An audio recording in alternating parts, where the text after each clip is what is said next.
How are you? I'm good. How are you? Good. Okay. If we can get everybody to put their cameras on, that would be Oh, helpful because I yes, can see who let's you do are. that. I've also, Hey! hey, oh my goodness. Okay, So give good us to a second here. see you guys. Um, You. Ready on? Yeah. If you can switch your video on and you can switch your microphone on for a minute just while we all get in. Oh, hey, here we are. Hey, Oh, there's the oh my God. Oh my God, you look good. Oh, you look so good. Thank goodness me, this is great. Hi. Hi. More people. Now, if you'd like to use your meeting chat, that you can pick it up at the bottom if you're not familiar with Zoom, pop the chat up, put your name and where you're from and how you know me. I know I've got some people here who are on my tour. I've got some folks that are in my Tea Room Secrets group. Hi there, Cynthia. I've also got a couple of folks that I'm not familiar with. So let me, well, introduce yourselves in the chat. That'd be fantastic. I'll just carry on admitting. Oh, Tina's super fan. Yeah. Yeah, we have this little club called Tina's Super Fan Club. It's kind of embarrassing, but I appreciate it, guys. Thank you. Oh dear. Oh, you had tea. Oh, fantastic. Thank you, Katie. Thank you. Jennifer, yeah. And Becky. Becky, you're looking really, really good. Hey, I have hair this time. Woo! More Color. Okie dokie. How many have we got in here now? I think I've got 10 people altogether, which is like, oh my gosh. 1, 2, 3, 4, 5, 6, 7, 8, 9, 10. Yes, I think we're all here. Shall we make a start? Yeah? Are we all happy to do that? I'm going to ask you to to mute so that everybody can hear what I'm saying. Can everybody see and can everybody hear me okay? I suppose that's the first question I should be asking. Yeah, I'm getting some nods and some thumbs ups. That's fantastic. Woo! Great stuff. Okay, so can I just ask, are you seeing me full screen or as a group? Just in the messaging, if somebody can put down how you're seeing me, because I'm just thinking I might need to go full screen if you can't. But you are seeing me full screen. Okay, I wasn't sure if that was something. Okay, so I see. Okay, if you go up to the top right hand in your window, you'll have a view and you can change your view. I think that's something that you can decide on what you see, if that's okay. I think that's right. Okay. Is everybody seeing me full screen? Because you need to be able to see all this that I prepared earlier. Okay. Well, this is going to be really weird not having you answering me in real time. I might have to get you to unmute yourself if you have something to ask or something you need to say, because when I start doing the baking, I'm not going to be able to keep popping over and I'll have dirty hands and things like that. So if that's okay. Okay. Let me just see what else we've got in here. Cynthia from North Carolina. We've got Laura and Anne, multi-generational family, and Alan. Oh, fantastic. Cynthia, Jennifer, Katie. Zach, how do we know you, Zach? Or how did you find me? I'm Laura's son. Ah, that makes a lot of sense. Thank you. Yeah. Is Lois around? Is she joining us? Yeah. Okay. Fantastic. Okay, well, let's get started. Welcome to my cottage kitchen. A little bit smaller than the one that we had in the States. Some of you have actually been to my house and seen it, haven't you, folks? That came out on tour with me last September. So anyway, today we are going to be doing Bakewell Tarts or almond slices, because there's two slightly different ways we can finish these items. I'm going to actually do the almond slices because I'm cutting down on sugar, but I'll go through how to do the Bakewell slices with the icing on the top. And I know Becky will be interested in how to do the white icing on the top and a cherry on the top if you manage to find the glacé cherries. But first, let's give you a little bit of history about where Bakewell Tarts come from. Bakewell Tarts are from the town of Bakewell in Derbyshire. It's something that we used to make at Tina's Traditional Tea Room in Carmel and all the other tea rooms. It's a very local dish from the town of Bakewell. We think they must have baked really well in Bakewell because that's where the name of the town comes from. Now, in the information that I sent out to you as far as ingredients are concerned, I gave you an option of either using flour and almond essence or almond extract. We have both names here. So this is the almond extract. You can also get almond essence. It's the same thing effectively. So you can make your flour taste almondy, or you can use almond flour or ground almonds. I'm going to use the almond flour today. It doesn't matter which you use, but because I'm going for more of an almond slice, I'm going to use almond flour. I think that's going to work best for me, but you can decide whatever you have. So we're going to start off by setting the oven, because this is something I often forget.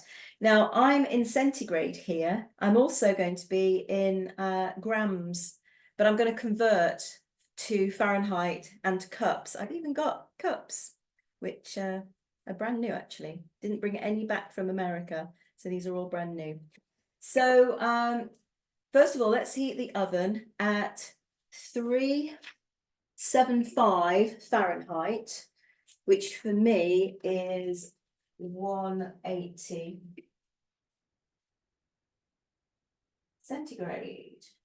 So let's get that oven on to start with, and then that can be heating up while we do all the prep and everything. Okay. The next thing I want to do is get out some of your ingredients. Now, you'll see that I've already got my stuff set up already. How many of you are actually baking along with me? Quick show of hands. Oh yeah, most of you. Excellent, excellent. Well, let's take the next few minutes getting all our ingredients together, because that saves time going to cupboards, banging and clashing, and then missing things while we're actually doing that. So the best thing to do is get all your things together, or as much of your things together as possible. And let's start with the Bakewell. We are going to come on later to the sausage rolls, which I thought was going to be a really simple thing to do.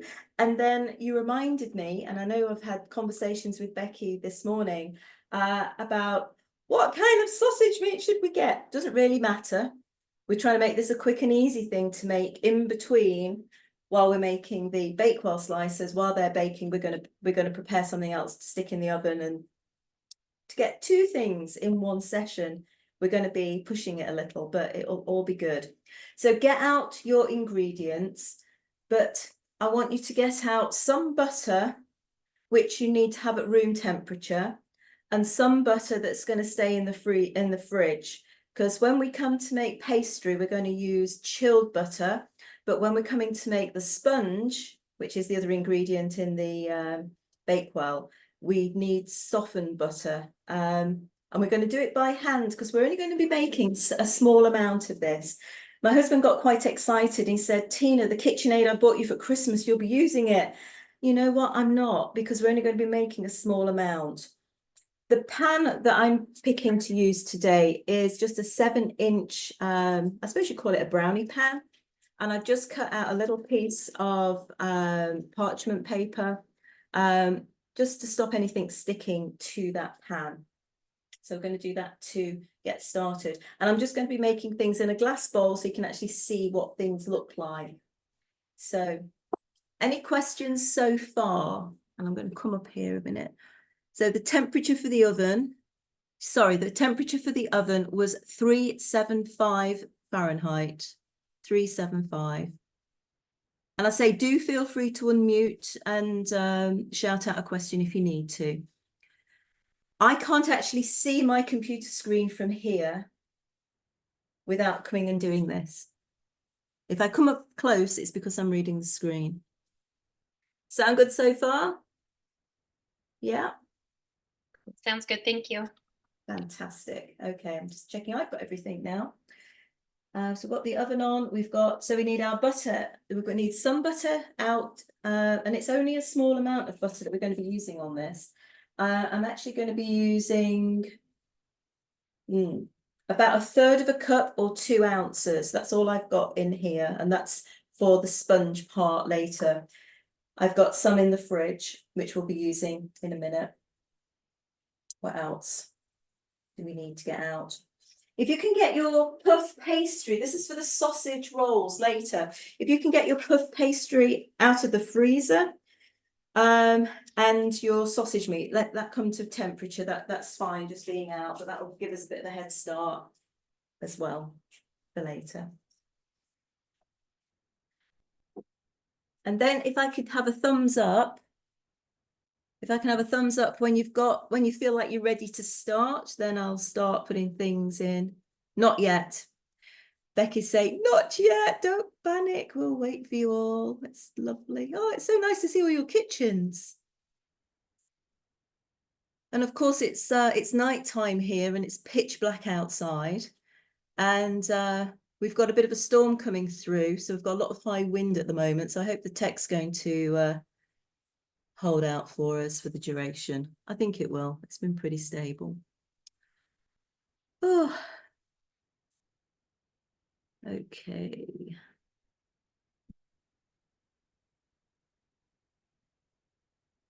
Oh, it's lovely to see you all pottering around. Let me know when you feel like you're ready and we can make a start. If you could just do either a thumbs up or I'm ready in the chat. Oh, there's Lois. She's popping back in again. Sometimes we have this popping in and popping out thing. Okay, let's see if I can get her back while you're doing all that. Woo. Okay. Oh dear. Okay, you guys are okay there. That's Caitlin. What else have we got here? I think Lois, I don't know if you can hear me, but can you put your video on if you can? Or just put a note in the chat. I just don't want to leave anybody behind here. Okay. So while you're getting ready, I'm going to start getting my bits ready. So in my 7-inch pan, I've put a piece of parchment. I'm going to use some of this spray oil. Just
Okay, sorry about that, guys. I did lose the connection.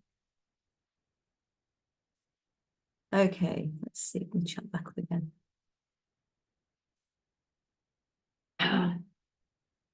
Okay, sorry about that. I did lose my connection. Is everybody back? And oh, I can see Lois now as well. Fantastic. Okay, so are we all ready to make some Bakewell Tart? So while I've been waiting for my computer to reboot, I was lining and oiling my tray that we're going to be using. So that's always good to get that done and out of the way. And I've just got one more thing I need to get out.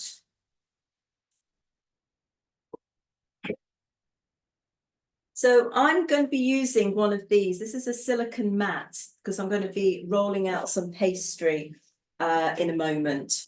You can just use your worktop, but because I've got a wooden board here, I always like to use a silicone sheet to roll out my pastry on, which we'll need in a minute.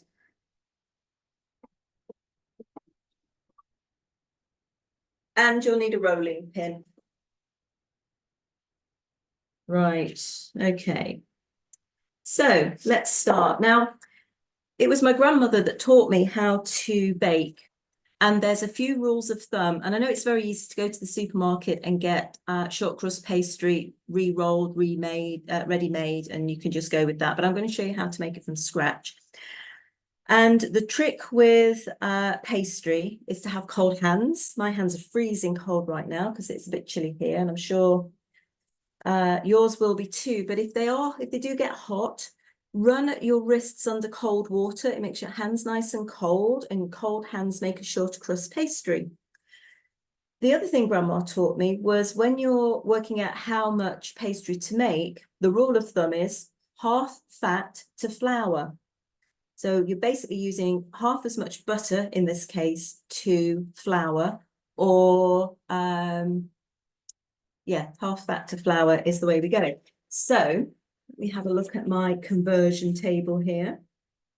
So to make the pastry, we're going to use 4 ounces of flour, which is 100 grams in English money, or 2/3 of a cup on the American scale.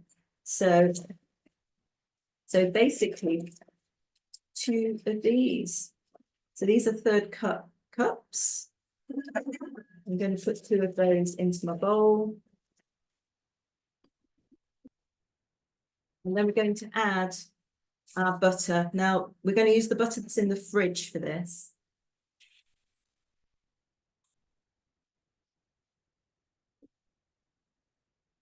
And you will see what I'm doing. So let me move some of this out of the way. Right, so I've got in my bowl, I've got my 2/3 of a cup of flour. And then I've got half as much again. So half fat, which is 1/3. And I'm just going to cut this up. This is my butter. And I'm just cutting it up into little chunks. It'd be helpful if you could actually see what I'm doing. So I've just cut this up into little pieces. And then I can pop that in here. Now, I hope you've all washed your hands because we're going to get our hands into this. Can you tell me again how much butter? Yes, we're doing 1/3 of a cup. Thank you. So it's half as much fat to flour. And then we're just going to squeeze this together. We call this the rubbing in method. This is what we do when we're making pastry. And we're going to rub this in until it looks like breadcrumbs. Now, this is a basic pastry recipe. If you like a sweeter pastry, you can add a tablespoon of sugar to this. But I'm trying to keep the amount of sugar down, so I'm not going to do that. What you'll find with baking, there's lots of different options that you can decide to do as you go. And as long as you get the proportions right, you should be good to go. So this pastry recipe you can use for either sweet or savoury. Of course, if you add sugar, then you really only want to be doing that for sweet desserts. Okay, how's everybody getting on there? I can see heads. Oh, I can see Beth Ann there. Hey, just to confirm, it's 2/3 a cup of flour and 1/3 a cup 1/3. of butter. That's right. Half That's of a the lot of cup. butter, no? For the Huh? flour, just to make sure I had it right. Yeah, yeah. So it's half as much butter to flour. Okay.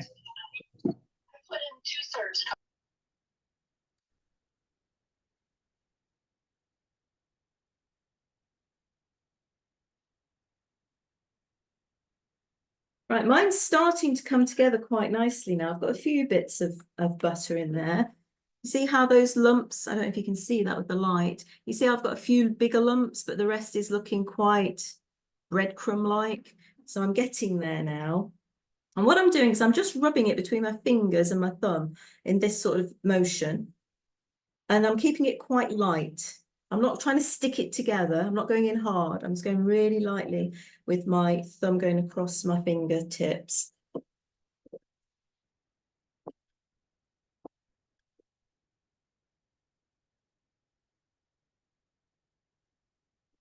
Until that's looking like breadcrumbs.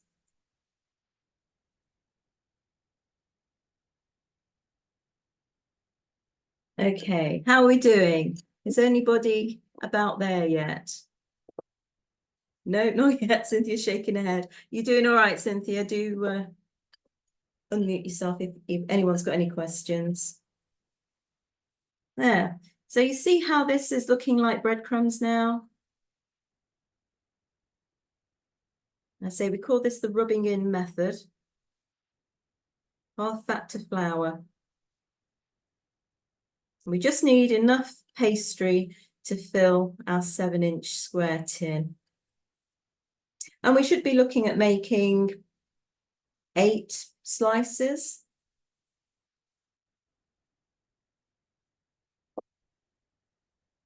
There we go.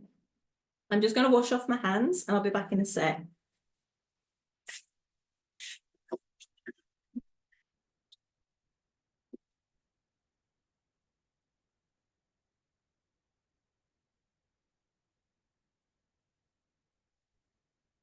Okay. How are we doing?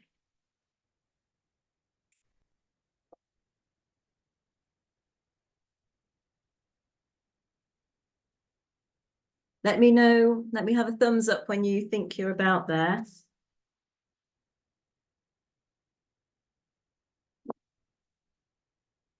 So that's what you're looking at, something that looks a little bit like a bowl of breadcrumbs.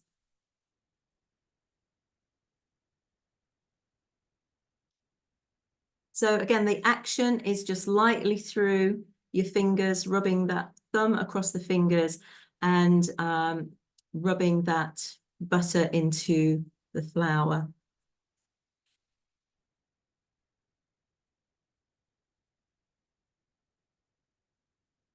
Okay. We're doing okay. I'm seeing some people washing their hands. I'm assuming that you're nearly done. Yeah, we're doing good. Okay. Okay, anyone got any questions at this point? Okay, I'm getting some shaking of heads.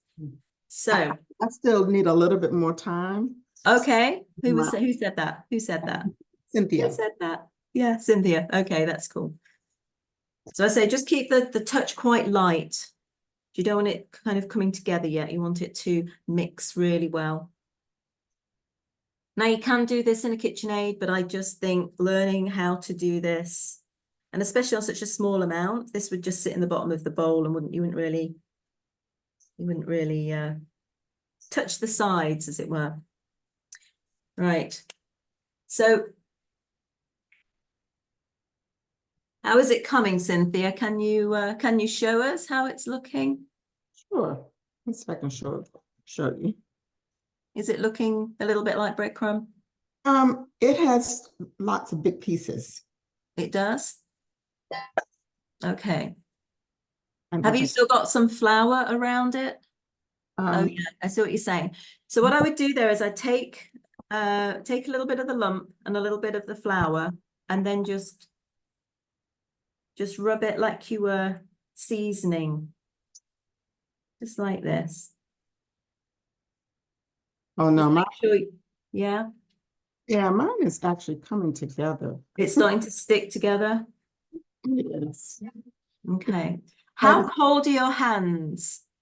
Well, I thought I actually chilled them with the water. Yeah, okay. And you dried them well? I thought I did. I don't know. Okay, okay.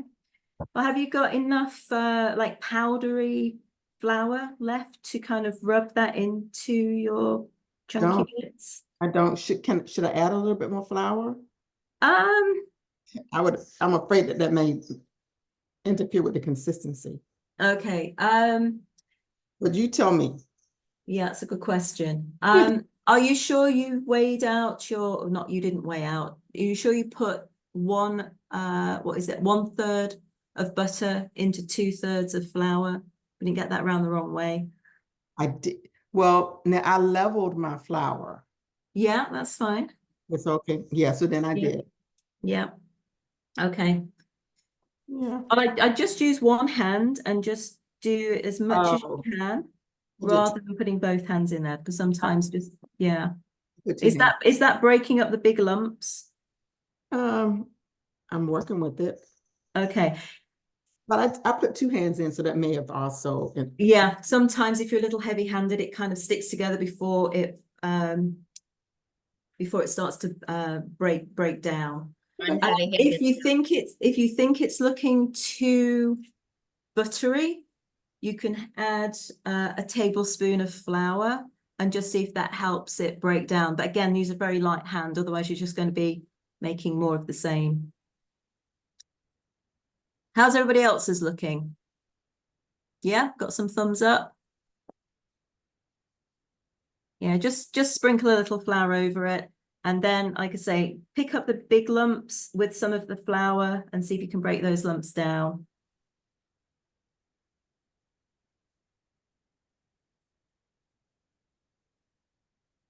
Okay. Is that starting to break down a little bit more? It does help. Yeah. Okay, I'm going to leave you to carry on with that for a minute. So should I continue to do it or just? Yeah, you want to get as many of the big lumps out. Can you see mine? I've got a few little bits in there. What will happen if you don't get all your flour and butter evenly distributed? You'll get little buttery lumps in there, which will kind of pop up a little bit when we come to cook it. It's not going to make a massive difference to your taste. It just might be a bit more crumblier.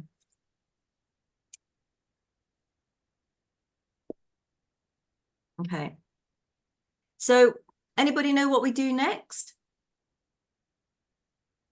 Anybody made pastry from scratch before? No. Do we roll it out? What's that? Do we roll it out next? You've got one more ingredient. Can you see what I've got here? Yeah, so this is just chilled water from the fridge. We're going to add a little bit at a time, and that's going to bring what we call bringing it together. So that basically sticks it all together. So we start off with flour and butter. We mix the flour and butter together so it resembles breadcrumbs, and then we bind that together with a little bit of water. And you really want to be just adding like a tablespoon at a time, and then looking at bringing it together. So let me demonstrate, and then you guys can follow. Just going to get a spoon. So, because we've only got such a small amount of our, let me come a bit further away. We've only got a small amount of pastry here. So I'm going to add 1, 2, I'm going to add 3 dessert spoons because I just happened to pull a dessert spoon out of the drawer. And then I'm just going to bring it together. And it's getting a little bit sticky. It's stuck to my spoon and it's a little bit sticky. And now I'm going to go in with my hands. And I'm just kind of, what am I doing? I'm kind of twisting it in the bowl. Does that make sense? I'm kind of grabbing it, twisting it. Again, a really light touch, because the lighter you touch, the more short crust the pastry will be. Ah, Yeah. If you're heavy-handed with it, it will be very hard pastry. So if you've ever tried it before. And now we can start to perhaps squeeze it a little bit. Mine's starting to kind of, like I said, come together. Just scrape down my fingers a little bit. There's more moisture on there. And now, an interesting fact to know is every flour has a different absorption capacity. So I've just said I'm using 3 dessert spoons on this, but you might have a flour that needs a lot more, but you don't want to make it too wet. So this is a little bit sticky now, but I've still got a little bit in the bowl, so I'm trying to just mop that up. I'm good. And I gently stirred that, so I'm right where I need to. You did what, sorry? Oh, I was unmuted. Sorry. I thought you were asking I was a like, I'm not question. gonna go any Oh, further because that's I think I'm fine, right yeah, where I see? need to be. Yeah. And you see that 3 dessert spoons has actually all come together. So that was a good guess on my part. But you don't want to put too much in to start with. You can always add, but you can never take it out. So always put a little bit in to start with. And then I'm going to go over to my board. You can't see that. Let me just rearrange my station so you can see what I'm doing. I'm just washing my hands off.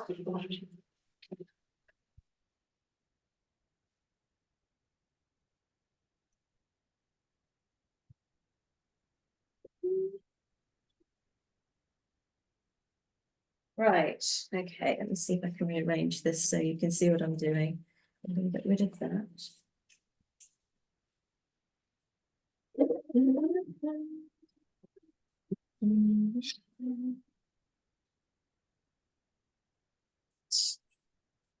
I do have to say I'm guilty at coming at this heavy-handed.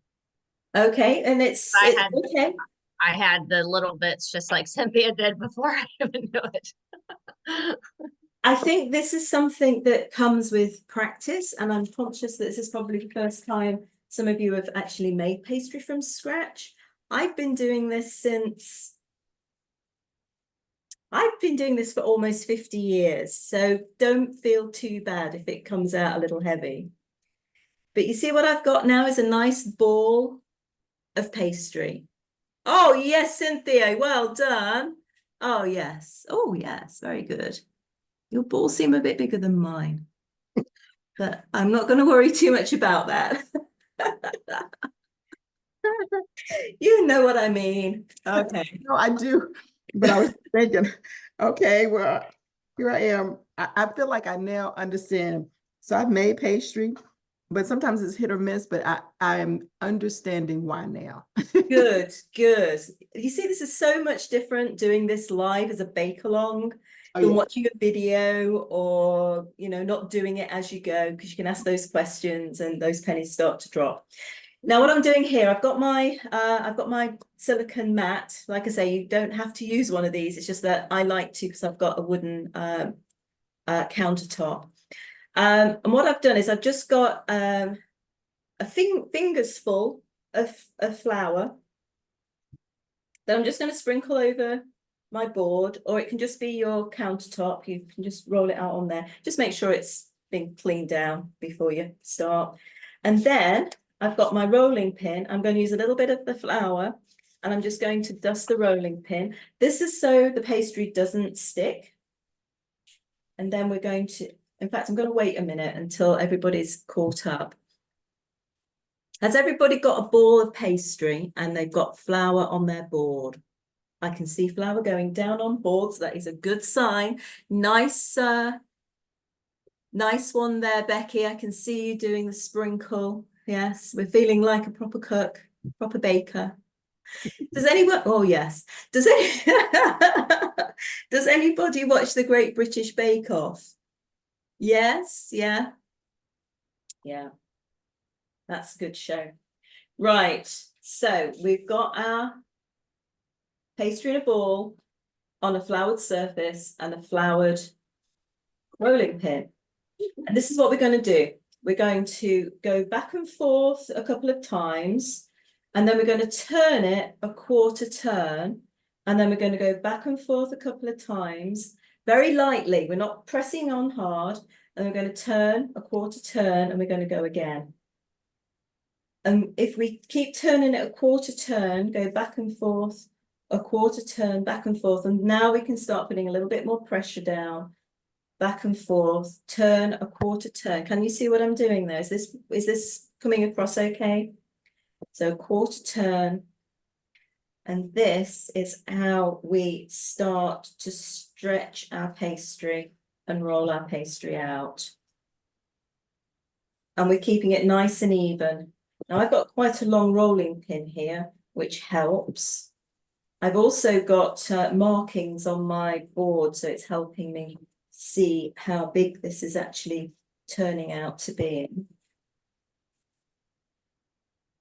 And again, having the flour underneath helps it not to stick.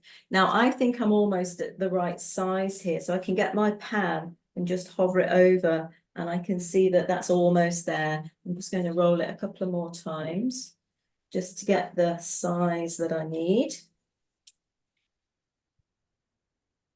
I think that is going to be sufficient. Yes. Let me know when you get to that point. Oh, look at you guys. I can see pastry there, Beth Ann. That looks lovely.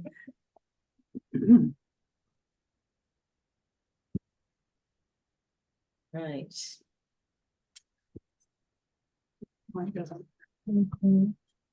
So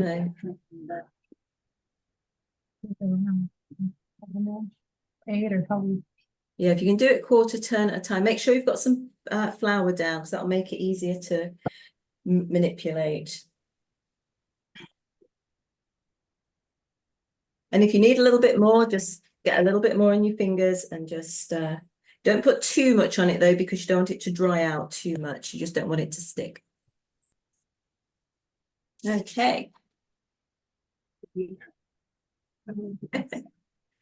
Okay. Can I have a thumbs up when you're at this stage? So we've rolled it out. It's in a rough square. It doesn't have to be.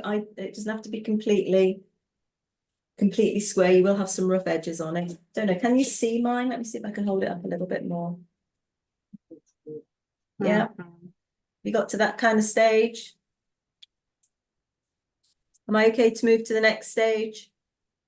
Have some thumbs ups? Yeah, I've got thumbs. Okay. So what we're going to do now, this is perhaps the tricky bit.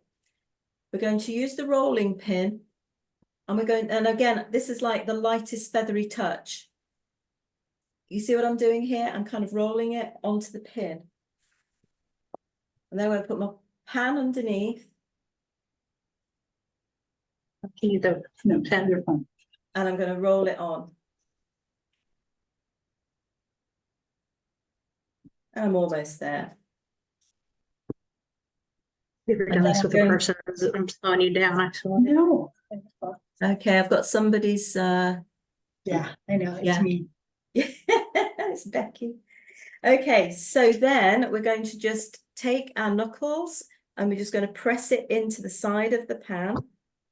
Again, the lightest of touches. Now I'm noticing that here I've got a bit of a gap, but that's okay because I've got some extra bits. And that's a beautiful thing about short crust pastry. It's so forgiving. What I can do is I can take my knife and I can just take a little piece off. And then with some of the water, I can just wet a little bit of the pastry. And I can just fill that gap. Just fill that gap. So any gaps you have, if you've not quite got them big enough in one area or another, you can just Yeah, because flour and water makes glue. And that's what we're doing here. We're having a little bit of water with the flour in our pastry, and it just glues it down. Now I'm going to trim this again with my knife, just so that I don't have any edges going over the lip. And if I use the back of a knife, I'm not going to scratch the pan.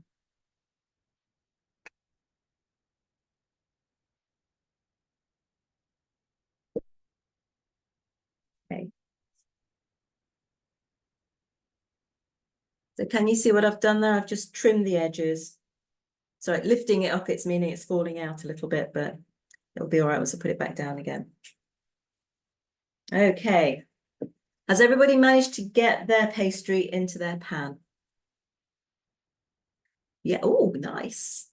Okay. And there might be a bit of pastry left over that can be thrown away. Then I'm going to wash my hands again.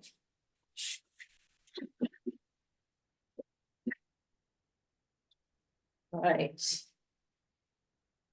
Okay. So when you've trimmed it, give me a thumbs up. I'll take you on to the next stage.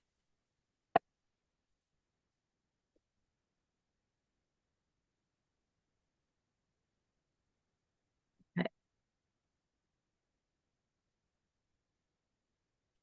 If you could hold up your pan when you've done it, that would be nice. Then we can also, oh, that's lovely. Fantastic. Great, Bethan, that's great. Yeah, you doing all right there, Becky? Oh, it's a very deep pan you've got. Just make your edges smooth. Even if it doesn't come all the way up, that's fine. Just make the edges smooth, because your pan is much deeper than mine. So you would perhaps should have had a little bit more pastry in the recipe, but we can work with what you've got. That's fine.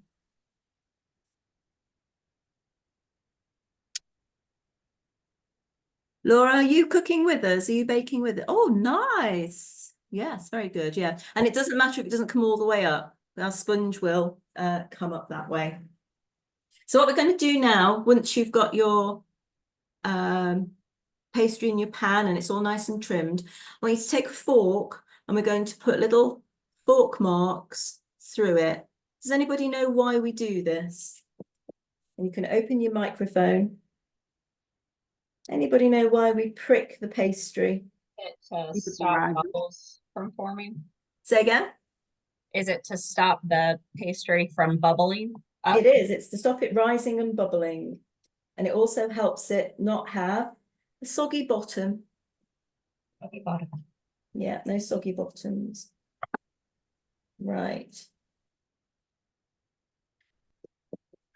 So yours should look a little bit like that.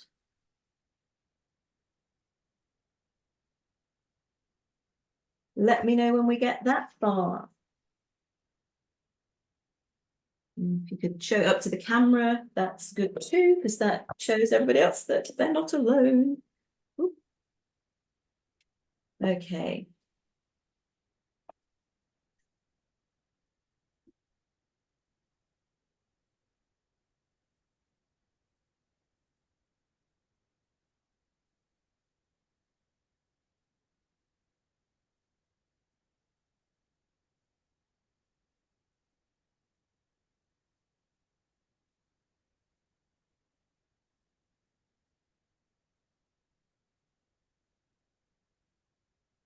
Okay, so what I'm doing here is I'm getting my jam out of the jar, and I'm going to actually, because this jam is really thick. This is actually a seedless jam because David, my husband, he doesn't like seeds and bits in his jam. So this is more of a, what do you call it? A jelly. Yeah, you've got some. Excellent. Cool. Becky suggested that I do a jam making class at some point, because I do have a very good recipe for raspberry jam, but it's the whole jam. It was too much to do, and it's easy enough for me to go down the shop and get some really nice jam here. So this is Wilkin and Sons. It's a British brand, but it's seedless. The problem with this though is it's quite gelatinous. I'm going to stick this in the microwave for 30 seconds just to warm it up, and it'll make it easier to spread and be less lumpy. How So much if you jam- say oh, sorry. again, How much jam do we use? enough to cover the bottom. So I've used about half a jar, which is 300, about 150 grams, which is 150 grams is about 8 ounces. Yeah, about half pound. Yeah, just enough. It depends on the size of your pan. But so I'm using about half a jar. So you're probably looking at about 4 ounces. Again, depends on the size of your pan. I'm popping this in for about 30 seconds into the microwave.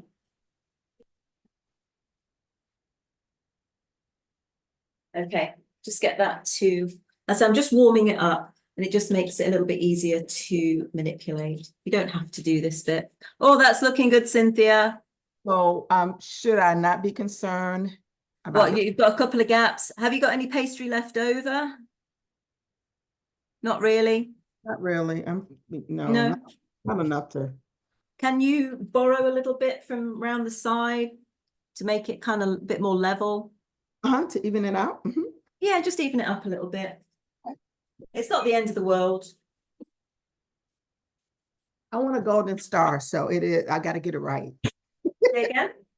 I said I want a Say again? golden. I said I want a golden star. So You I want a golden star? You're good. Like I say, I've done this a few times in my lifetime, so don't worry. It's going to taste good. So it's just made this a little bit more runny just by warming it up in the microwave for 30 seconds. You don't have to do this, but as I was waiting for you to catch up. So is everyone ready to put their jam in their tart? Lovely. Okay, let's do that. So mine's nice and runny now. And this doesn't have to be a thick layer, but it does need to cover the whole of the bottom. My husband would argue that the more jam, the better. So somewhere between, I don't know, do you buy your jam in pints or pounds? You know, it's amazing how much I've forgotten. I've only been back here just over a year, and Becky pointed out a few things, and I've had other people ask me questions, and it's like, you know, I've forgotten half of this stuff already because I've just got back into baking the British way. Right, okay. So that's what we're going to get to. Except this is just falling over because I'm holding it upright. There we go. So that's what we're getting to.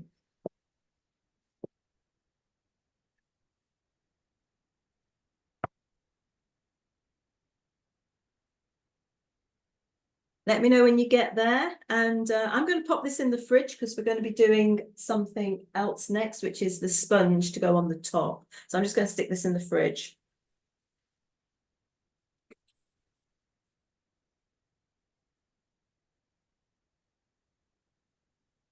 Okay. Let me know when you are back and at the same stage that I'm at. I'm going to clean down my work surface now because that's the messy bit out of the way.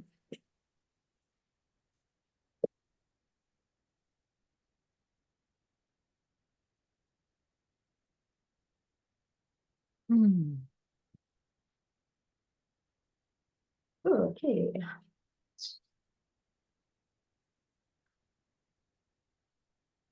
Okay.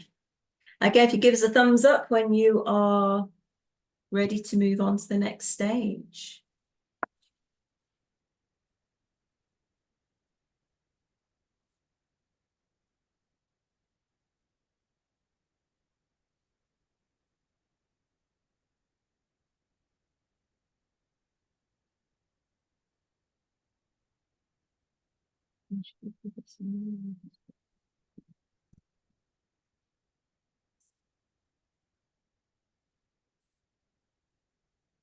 Okay, we've got some thumbs up. Yay! We've got some people cleaning down. Excellent.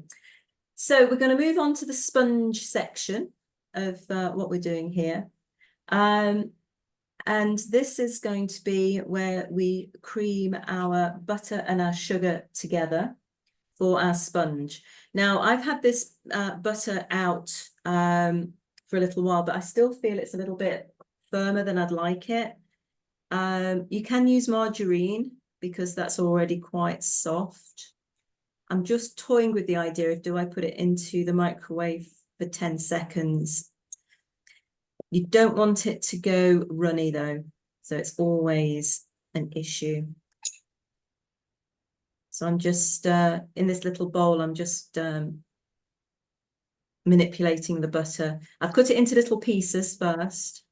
How much butter is it? So the butter, that's a good question, thank you. The butter on this is 3 ounces or half a cup. So we're going to do half a cup of butter to half a cup of sugar, and then we're going to add a whole cup of flour or almond flour. Sound good?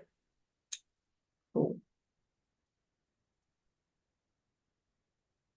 Yeah, I think I'm just going to manipulate this butter rather than putting it in the microwave.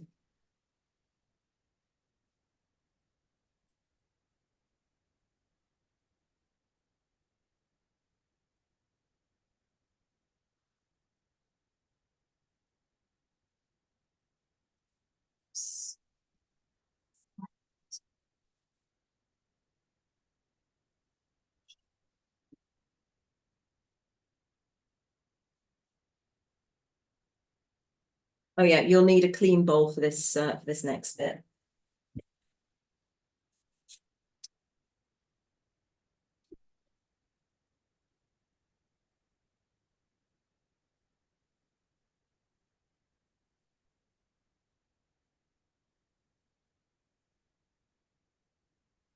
Right, so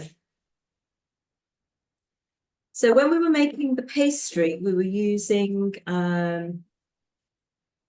using our fingers. When we're creaming our butter and sugar together, if you've got a small wooden spoon, that can really help soften the butter. And that's what I'm doing at the moment here. Is just dragging it through the bowl against the side, and it's going to start softening this butter for me. And then when that's a little bit soft, I'm going to add a half cup of sugar. I don't know my cups. And this is just granulated sugar, or it could be caster sugar, either works.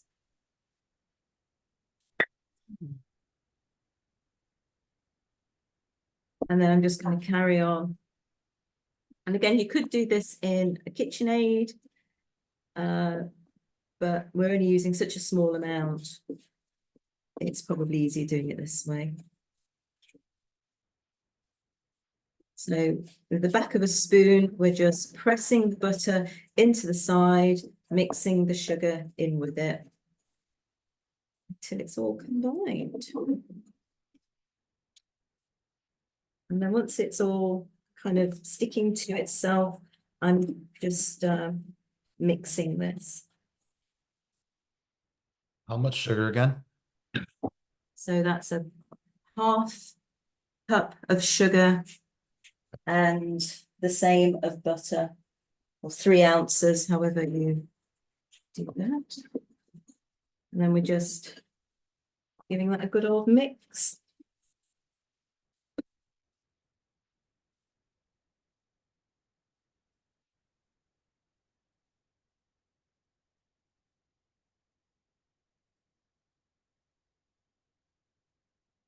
Okay, I'm going to go a little off piste here. Does anybody remember this? I'm talking to my tour group. Do you remember this? This is where I store my eggs. So thank you for that. So there's a big difference between English eggs and American eggs. Would you like me to share that story while I carry on mixing this? So in the States, when the chicken lays the egg, well, not in the States, when the chicken lays the eggs are actually, they have a film over them and it protects them.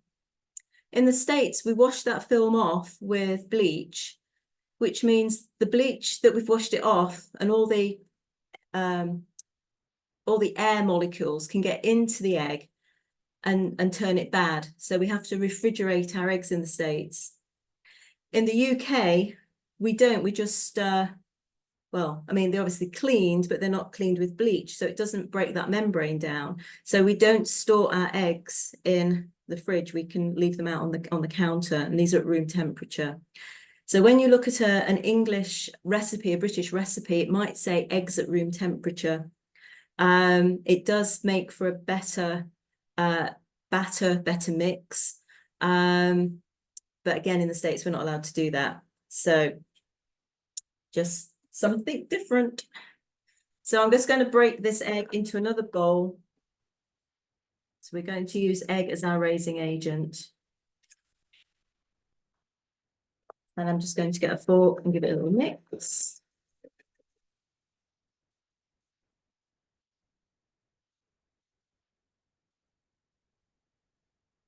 That's just combining the white and the yolk together, which we'll be using in a minute. So how's everybody doing? How's this?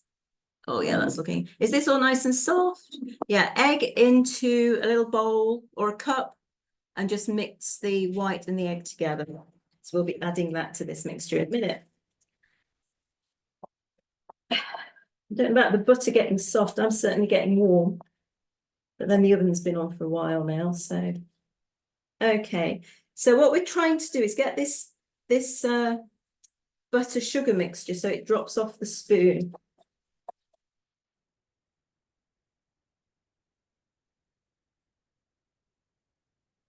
Mine's got a little bit further to go, I think. How's everybody else's doing? Do we add the egg now? Nope, don't add the egg yet. I was just getting that ready. Thank you. Okay. Okay, so flour. We're looking at 6 ounces of flour, which is 1 cup. Let's put that in the bowl. Let's use that shot. So I'm going to be using almond flour or ground almonds. You can use regular flour, it does not matter. We're going to put, I'm doing this in a separate bowl, so I'm weighing things out first and getting this ready. So we're going to use a cup. Just hoping my bowl's going to be big enough, actually. I think I might have to transfer to it with the bowl.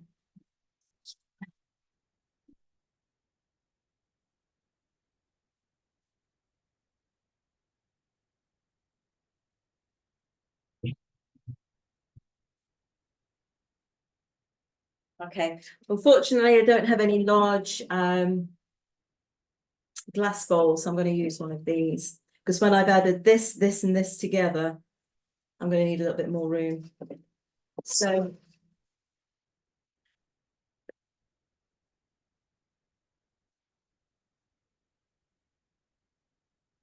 we're going to be making the sponge now. So with our sugar and butter that we've combined.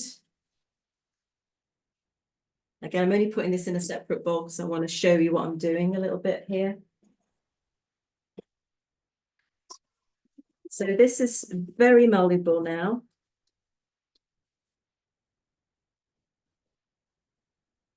And you see what I'm doing there.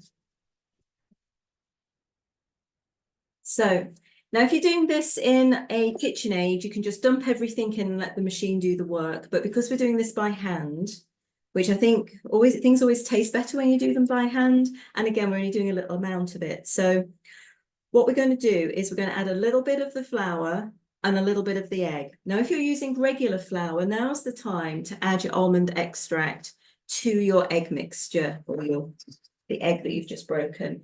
I'm going to add a little bit of this. You probably need about a teaspoon. That will give it its almond flavoring. I'm adding it anyways, even though I'm using almonds.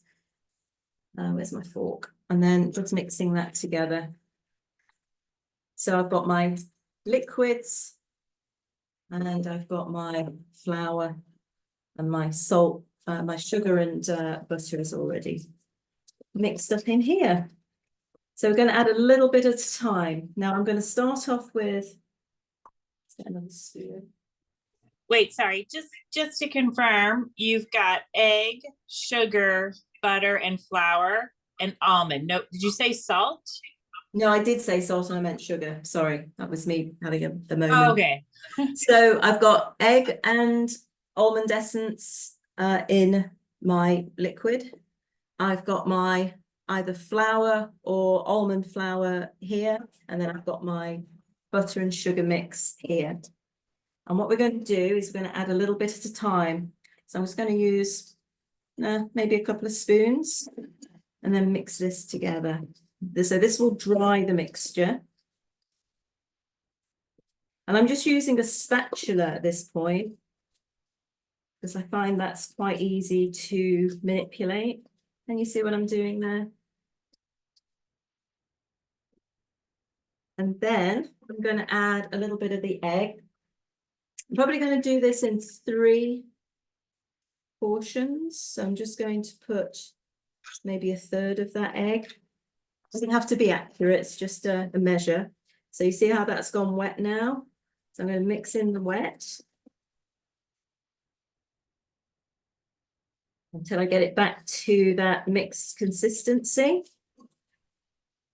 And bearing in mind, as I'm doing this, this kind of beating action is whipping the eggs, and that's going to give the sponge its lift. So egg in this instance is our rising agent. So now it's a little bit wet. Then I'm going to add another couple of spoons of my flour. And now it's just going to go dry. Just mix that in carefully. And again, till it comes back to that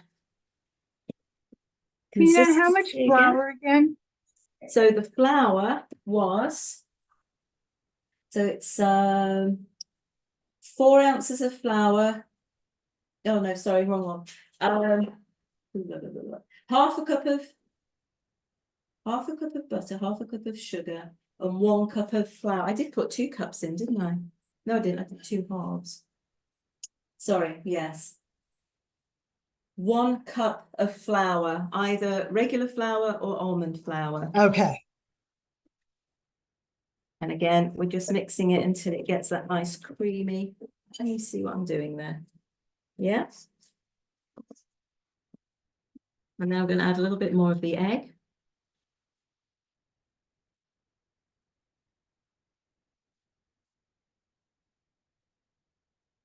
And this is going to give you a nice light sponge.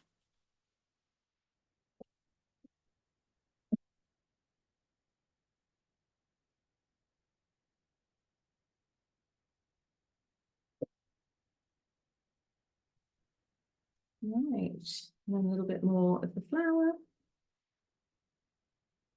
This is getting a little wetter now, so I'm going to add 3 spoons there.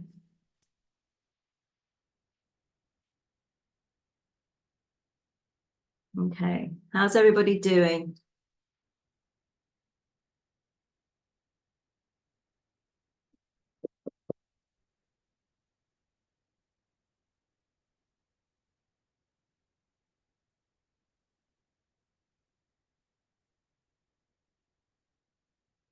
More of the egg. I think I might add all the egg actually at that point.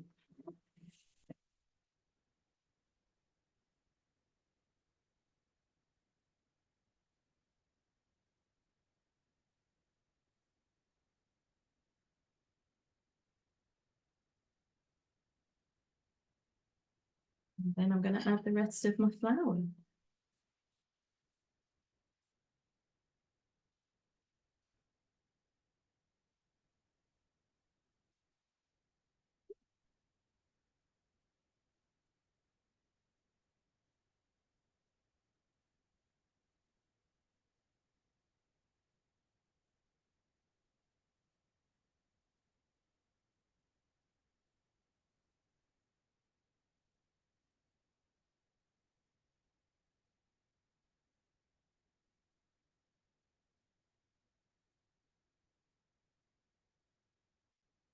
Okay, how are we all doing? We're mixing all right? Gosh, that's a big, Beth Ann, that's a very big spoon you're using there. Oh, yes. So when you get to the end, it should look a little bit like that, kind of spongy, creamy. We've creamed everything together. And that is our sponge.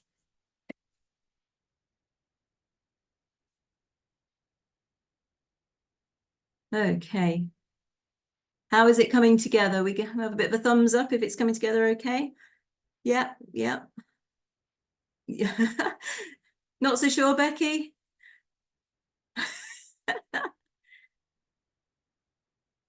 Is it too wet or too dry?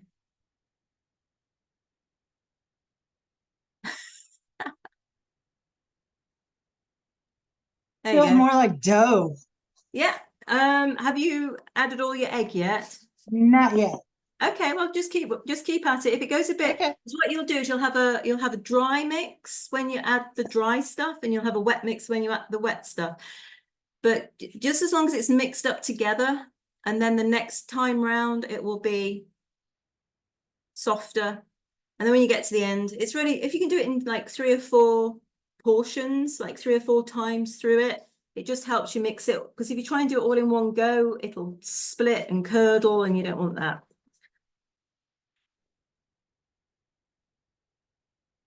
Anybody else having any problems? It is quite a stiff mix, or mine is, because I'm using almond. I'm wondering if ours is maybe a little drier than yours. It's kind It of, might be. is that okay? Have you put all your egg in? We did all of our egg. And was it a large egg, medium egg, small egg? Large. It was Large one should be okay. All right, thank you. Yeah, no, it should be fine.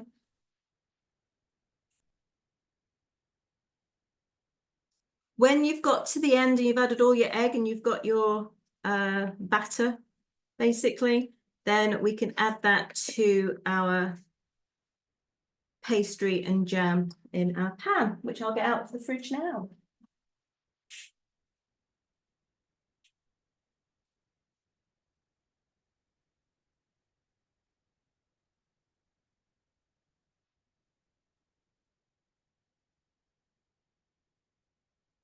So I think the trick to putting this onto your jam and pastry in your pan is to do a little bit at a time. What do I mean? Like a little dollop in each quarter.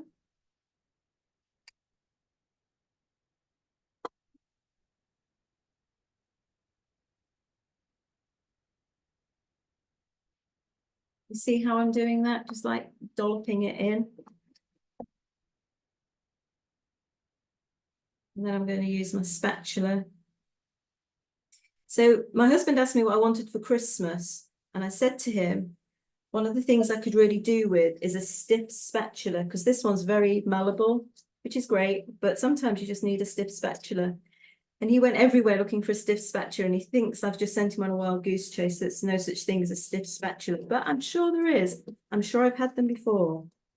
But these rubber ones seem to be everywhere. Let's get rid of that. So now I'm using my spatula to clean that off a little bit with the knife.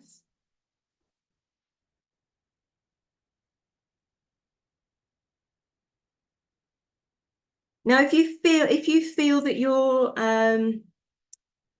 if you feel it is too dry and you can't kind of manipulate it like I'm doing in here, if you want to add like a teaspoon of milk to the mix, I think that should be okay too. Because I'm just thinking it might drag too much. But again, I'm doing this with a very light touch.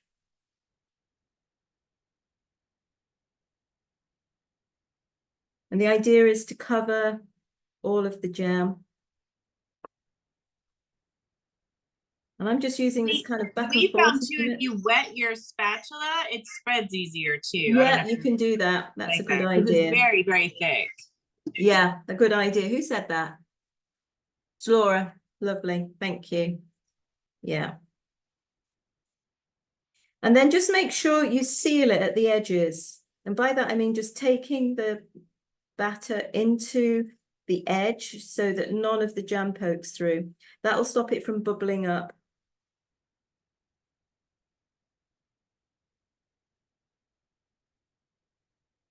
And just take your time on this. And you want to make it so that the jam doesn't kind of stick. It's not the end of the world if it does, but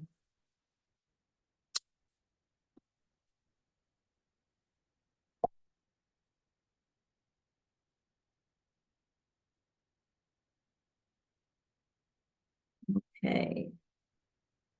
Now I'm not going to be putting icing on mine, because again, I'm trying to keep the amount of sugar down.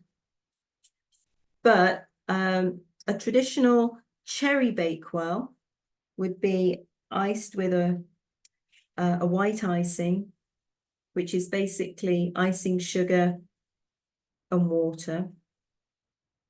But you can only ice it once this is completely cold. So we're not going to be able to do that today, but I'll explain what you need to do.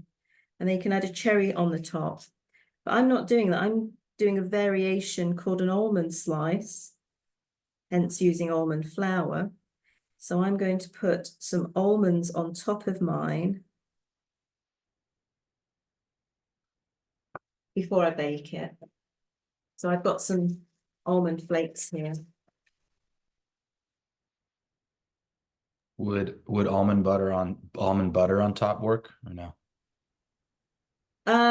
No. Okay. No, that'll just melt.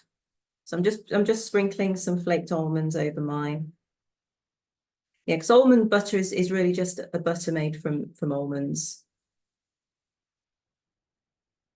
It's a different thing, really.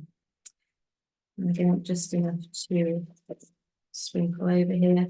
And again, this will probably cut into 8 pieces. So I'll cut it into 4 and then into each quarter into half again to make little slices.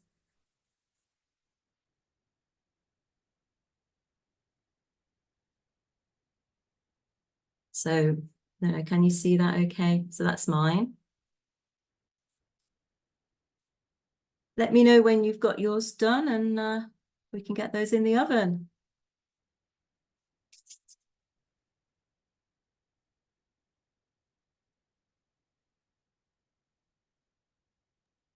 We don't have almond, but we have walnuts. Just a sec. Be a good combo. Just a sec.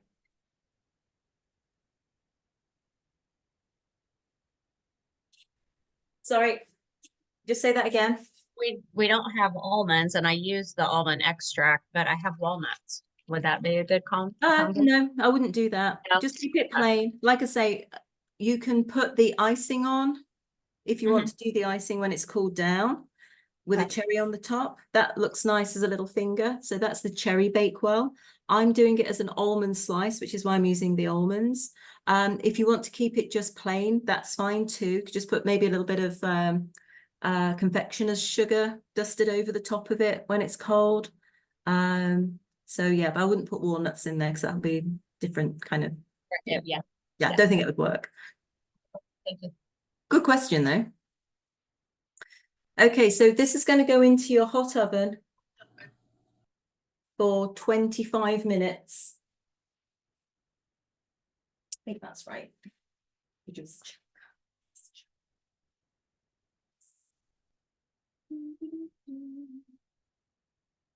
yeah, 20 to 25 minutes. Okay. And then we'll clean up and then we'll go on to our next item. Has everybody managed to get a nice smooth covering ready to go into the oven? Yeah. Oh, that looks good, Beth Ann. Yeah, looks good. Cynthia, how are you doing, my darling?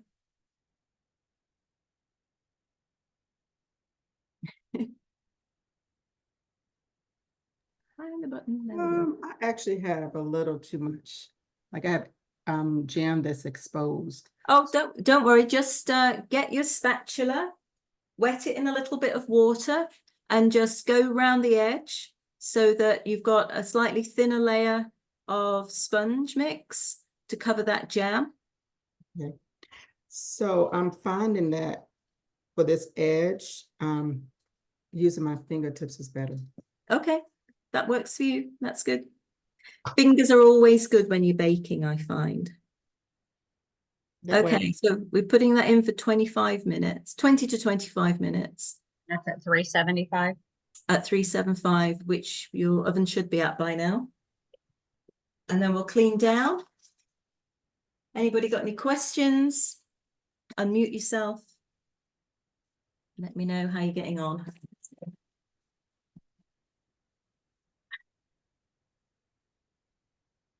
Wow, so what have we learned today? We've learned how to make pastry, how to make sponge, and how to put it all together in a Bakewell.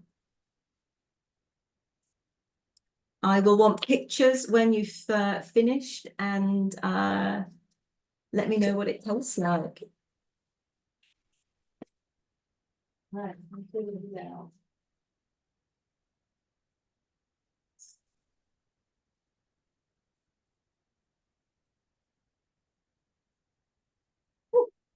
How are we doing on time? We're at 8:15. Okay.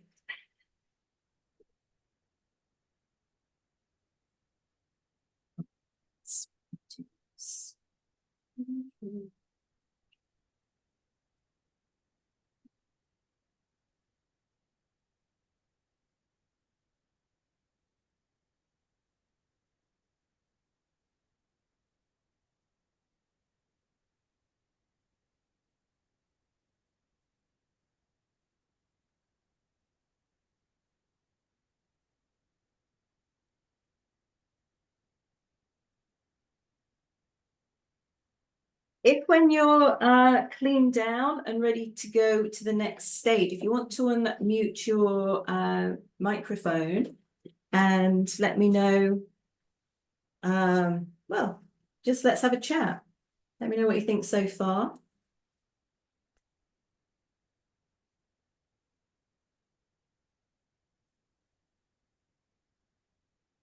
It was interesting that you shared that bit about eggs because we have been backyard chicken farmers for 10 years. And this is our first year without chickens. Our daughters did 4-H and we were able to keep our chicken or our eggs out here on the counter Yeah.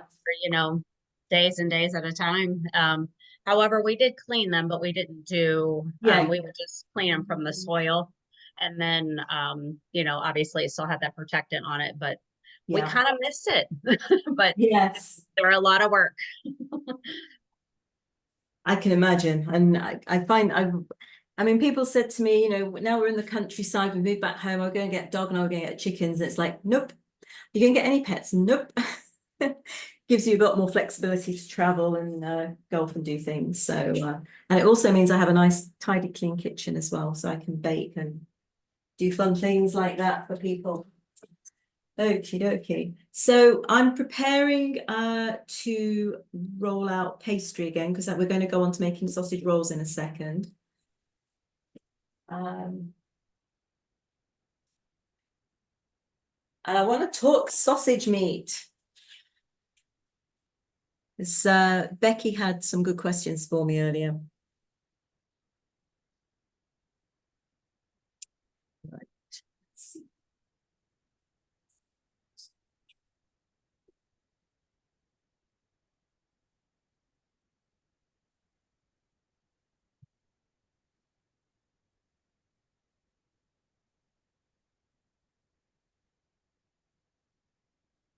So interesting point to note. I've been looking for pre-made puff pastry. You can make your puff pastry from scratch, and I do like making rough puff pastry, but I thought we'll quickly make some sausage rolls. This is the same recipe I was using over Christmas. We eat a lot of sausage rolls here in the UK, and it'll be quick and easy, and we'll do it just while these other things are cooking. And then Becky started asking questions about, do you mean sausage meat? Like, or do you mean like pork, ground pork? And we had a bit of a conversation earlier, didn't we, Becky? So what did you end up doing? Do you want to unmute and let's have a chat while we're prepping out? We grabbed some So- turkey sausage, actually. You did what, sorry? Turkey sausage. Turkey sausage, what you can put in there whatever you want, my darling. In fact, if you wanted to do a vegetarian version of this, you could use cheese and spinach. You could even use what was I going to say? Stuffing mix. Once you've wet it down and made it kind of the same kind of consistency as sausage meat, you can use that too. So Becky, what you ended up getting turkey? So I bought 2 pounds because we're doing it together. Each a Yeah, pound. sure. At first I bought the ground pork because I know we had the sage, and so I thought if we're adding flavoring to it, then perhaps it's not sausage, because when I think of sausage, I think that comes with flavoring in it. Yeah. But then yeah. when you said, no, really, you could use sausage, like when you said Jimmy Dean, I was like, oh, maybe we need that. So then I bought 2 pounds of regular Jimmy Dean, and I thought, well, then either way, I'm covered. Yeah, So- no, that's good. You're going to be eating sausage for a long time. So I was thinking plain Jimmy Dean sausage meat, which is actually a bit more meaty than the sausage we get here in the UK because we add a lot of cereal to ours. And what we Right. used to do in the tea room when we did sausage rolls is we'd add breadcrumb. But you could equally use stuffing mix, but kind of grind it up or mix it with water to make it so that you could mix it in, just so that it's a little bit less meaty. Or you could just have a really meaty sausage roll. So again, every recipe you can tweak. So I didn't want to make it onerous on you. I'm going to be using this, which is sausage meat that our butcher sells. So he grinds this up for us. The reason it's a little bit different to ground pork. Now, your ground pork would go really well in a pork pie. But I think it would be a little bit too meaty for what we're looking for on a sausage roll. So like I say, this is probably only 60% meat and 40%. When I say filler, that sounds like it's bad, but it's not. It's more like, I don't know, is it mace or it's some kind of cereal that they add to it anyways, which makes it a lot cheaper. Now, the other challenging thing is I was thinking puff pastry. When I'm in the States, I go to the freezer section and I buy puff pastry. I can't remember the brand now, but it comes in a white, long, flat packet. And I get 2 sheets in there. Oh, okay, just roll. Yes, just roll. That would be good. But what we get here in the UK, which I didn't realize, we can get ready to roll puff pastry and short crust pastry, which is the pastry we used earlier. But it's just a single sheet and it's in the fridge section. It's not frozen. So I'm hoping that you taking your pastry out of taking your pastry out earlier means that it is defrosted. Do you want to have a look at that? I think Brent's having a look at his there. Yeah, has it defrosted? So, and the other thing I found is the ones that I get here in the UK, guess what? They're not as big as the ones in the States. So I might end up having more sausage meat left over. But we'll roll with it and we'll make it work. And I think that's the thing when you come to bake.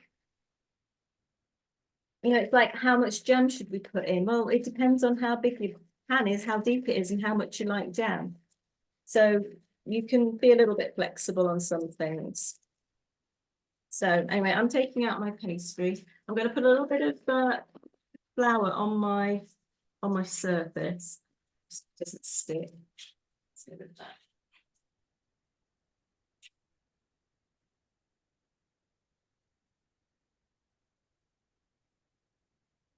And this actually comes on a sheet of greaseproof paper. I'm going to take it off there because I will be rolling that out a little bit.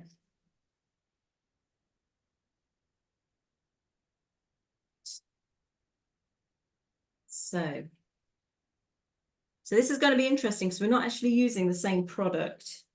So there will be adjustments to be made. And this is a little bit wet just because it's been in the fridge, and I'm just going to put a little bit of flour over it.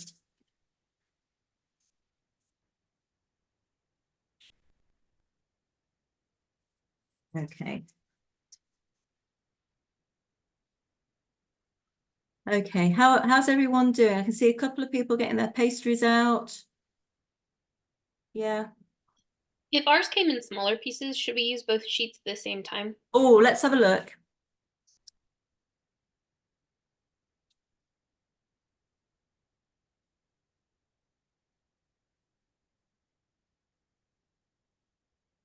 Just lift it up a little bit more. Okay, so that's actually one sheet. It's just been folded in that 3 pieces. So put a little flour over it on a board, and then you can roll it. And it should come together as one piece. We're going to Well, we treat it as one have piece. 2 of these. That's what I was just Well, asking. oh, right, that's what I was saying. I only have 1 sheet, but in the States you get the 2 sheets. It depends how much sausage meat you have on how much you are going to end up using. I think you'll probably only use the 1. And the rest can go in the freezer again. So I'm just thinking how to do this. Now, your sausage rolls can be as chunky or as delicate as you want them to be. I took a little baking job last winter, and I was working for a pub that was selling sausage rolls as a main, and they were literally this size. They were like the size of a pie. Or you can make them as, we call them cocktail sausages or cocktail sausage rolls, and they're really tiny. They're just like 1 bite big. Or you can do something in between. I'll let you decide what you want to do with yours. So what I'm doing here is I'm just rolling this out a little bit more so that more of my sausage meat will be used in this. And then I'm going to try and cut this into 2 ribbons. So about halfway is here. So taking 1 sheet of your sausage, sorry, one sheet of your pastry, you should be able to get 2 strips.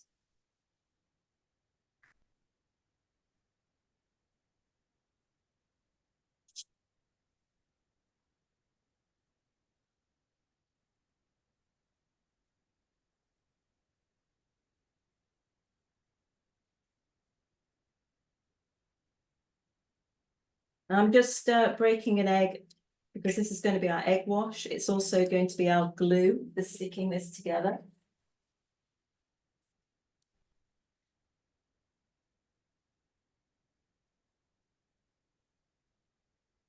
And again, I'm just really getting things ready at this point.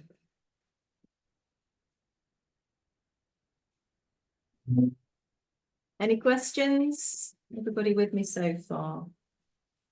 Okay.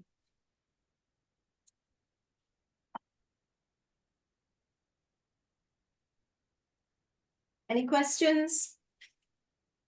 Cynthia, you doing okay? I am. I'm actually sitting this one out. Okay. And I'm actually glad I decided to do that because I would have gotten the wrong sausage. I was talking, It doesn't matter. no, I was thinking you were talking about the little small sausages here. Oh, like the little chipolatas? Yes, I guess. Or the wieners? What we Whatever. call, yeah, the little small wieners is what I would have gotten. Ah, okay. Okay. So- Yeah, it was just, yeah, okay. Well, Follow we live and along. learn. Yes, we do. So I'm going to use, am I going to use all of this? Yes, I'm going to use all of this.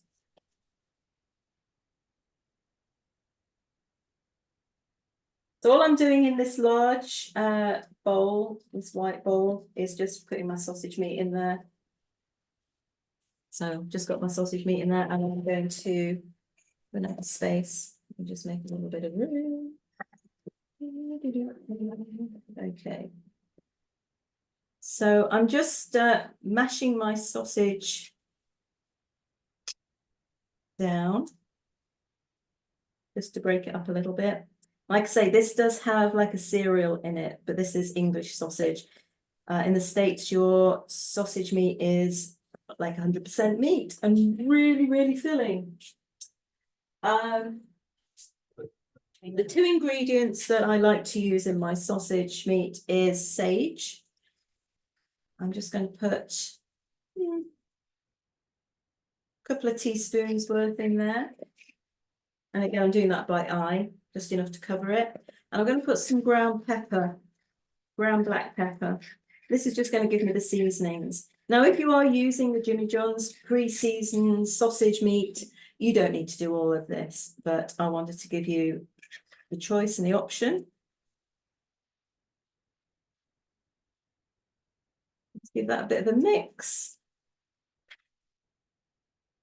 Now, it's at this point that you can see quite how much filler there is in this because it's quite wet. If yours is a little drier, that's okay.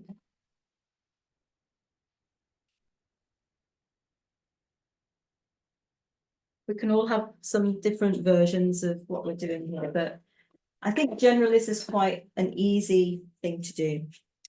So what I'm going to do now is with this beaten egg that I've got in my little cup here, is I'm just going to go around the edge of my pastry, because this is how my sausage rolls are going to stick together.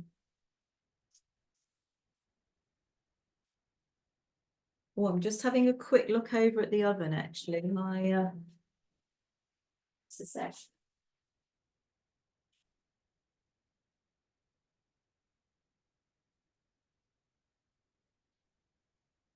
Okay, so I was just checking. I've got about 5 minutes left on my Bakewell, so we'll be quick on this. So I say the idea was, let's squeeze in another quick make thing.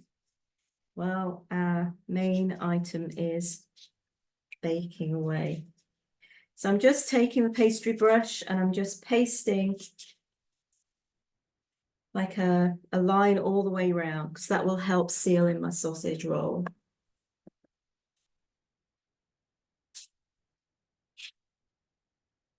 I'm just going to get a spoon to do this, because usually I do this by hand, but it is quite wet. Now I've mixed it up.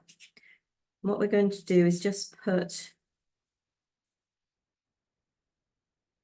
about half of this sausage meat in each.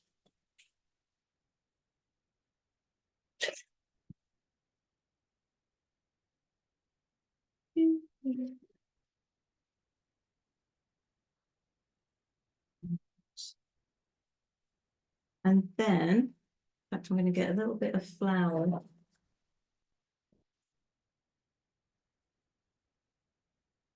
I'm just pouring the flour into a bowl, so I'm not putting my meaty hands into the flour bag. And I'm just going to put flour on my hands, because this will mean that when I'm messing around with the sausage meat, it's not sticking to me as much. Just spread this out into like a sausage shape.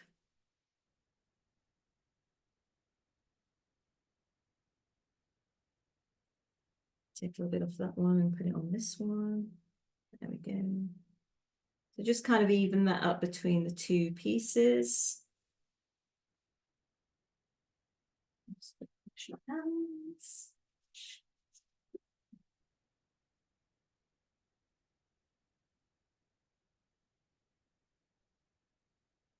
Right. And then we're going to just roll this over.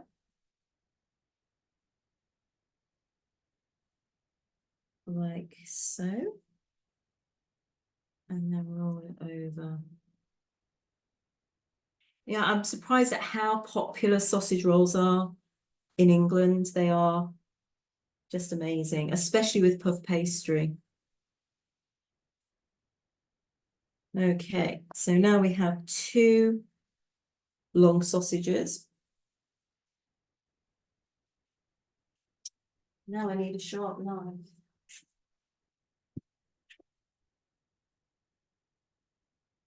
Okay, how is everybody doing? Have you started to get that sausage meat onto the pastry?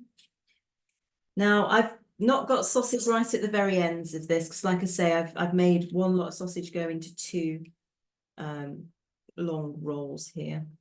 Now you could make them fatter, you could make them thinner. I'm going to do them as, I think I'm going to do them as cocktail sausage rolls, because that means you can have like a nibble rather than a meal. So then I'm just going to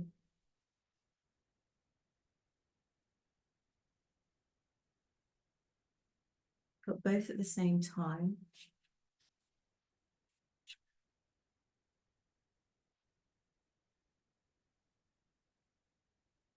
And then I'm just using a paper towel to get rid of any. Now these are about 1 inch. That's about how big I'm aiming for. That's just how I'm doing it. You can choose how big you want them. But these are amazing when they come out of the oven, because they plump up. And again, I'm doing this by eye. You might want to measure it out if you more of an engineering kind of mindset.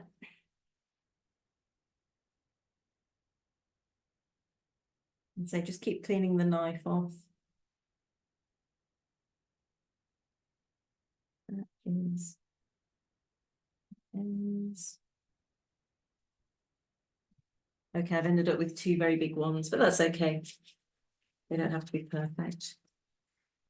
And then I'm taking my knife and I'm just putting 3 little slits. This will help them, well, it actually makes them look nice too, but it helps them to, the steam to be released.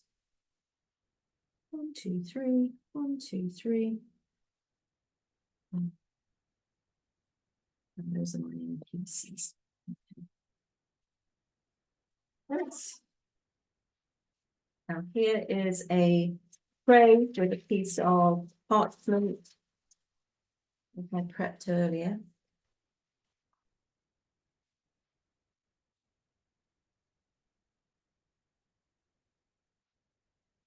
I always like to put a bit of spray on the tray underneath parchment just to stick it down.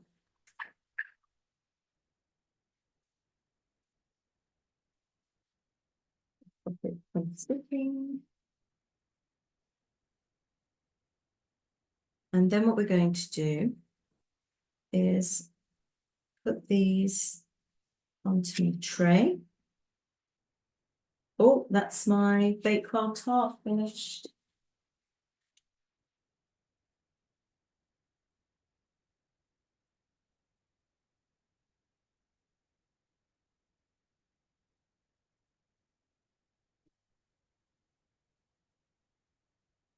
So that was my 20 minutes. I'm just going to put it in for a few more minutes because it's not quite set on the top. And then we'll put these up here.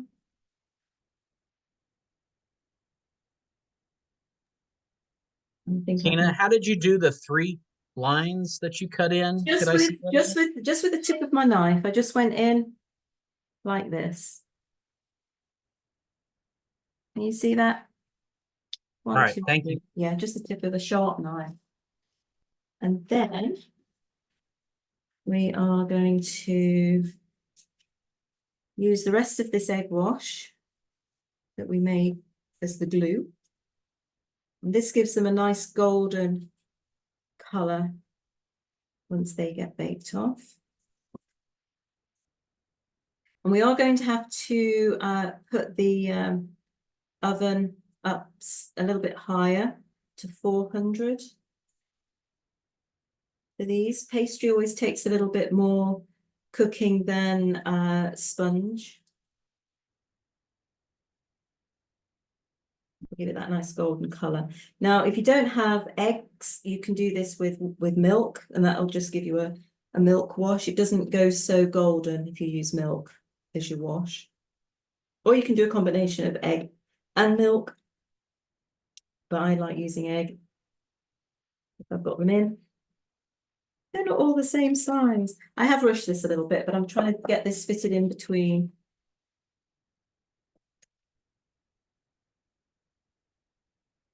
One thing baking and we're making another thing here.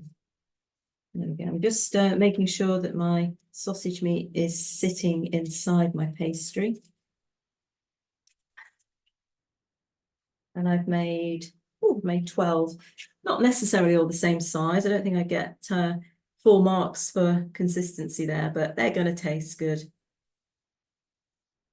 That's what you're aiming for. Okay. Just watch.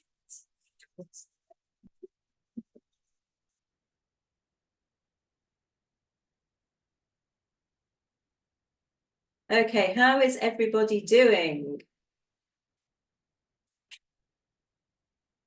And these are a nice little item to have either on an afternoon tea or as a snack or on a buffet. Yeah, we do eat a lot of sausage rolls in the UK, I must admit.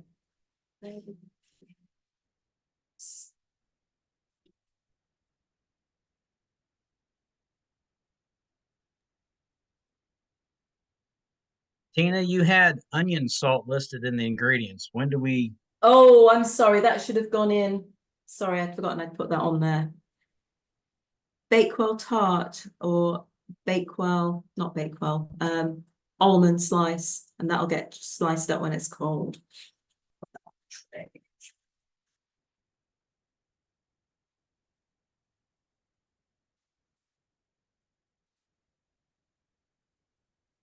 If you haven't added the onion salt, don't worry about it. A lot of the products that you'll be buying already have been seasoned anyways, and you might not want to put too much more in there. I was going to add it and then I forgot. Actually, I'm trying to cut down on salt a bit at the moment, but I suppose that's just that January time, isn't it? Would it be okay to sprinkle that onion salt on top of the egg wash? You could. Otherwise, it would have went in the meat mixture. Otherwise, it would have gone in with the sausage mix, but your sausage mix probably already has some of that in there, so I shouldn't worry about that. Like I say, you can tweak these things. You could do this with cheese and spinach. That works out really well. You could do it with a sage and onion stuffing mix, mixed with water to get this kind of consistency. How else have I done this? Yep, you can put your turkey sausage in there. You can pretty much do what you like with these. In fact, at Christmas, I did a sweet version of this where I put marzipan in the center. Yeah, and that was, my husband loves marzipan and they went down a storm. They really did. So I've just taken my my Bakewell out of the oven. I've turned my oven up a little bit. You'll probably want to take it up to, is it 400 or 410 hot oven? Let me just check that. I'm asking you and you're So my tart looks a little liquidy on the inside. Does it? If it needs a little bit longer, then leave it in another 5 minutes. If it's not firm, it needs to be firm to the touch.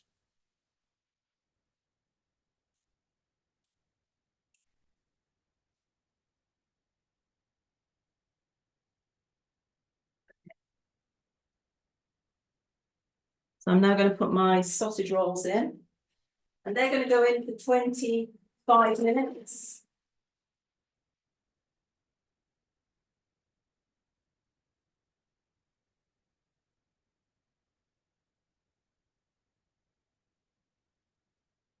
Whew. Okay. How are your sausage rolls coming along? I'm seeing people putting their egg washers on.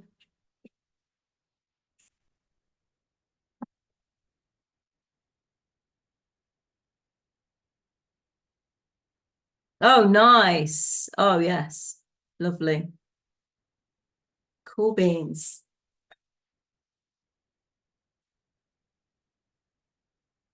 Anybody else wants to share what their sausage So rolls are looking I like? made different size ones. You can't see them.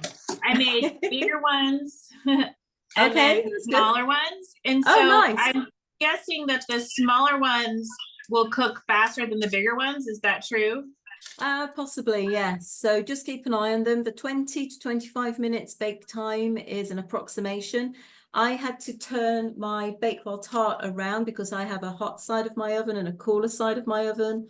So yeah, just take, the thing is with baking, although it is kind of precise as far as proportions are concerned, then there's all other sort of factors that can affect it. So yeah, if you've got bigger ones, they may take a little bit longer. But as long as they're in the oven for at least 20 minutes, the sausage meat will be cooked. And then the rest is all to do with the color of the pastry. Does that make sense? Yeah. At what temperature again? I put that to 400.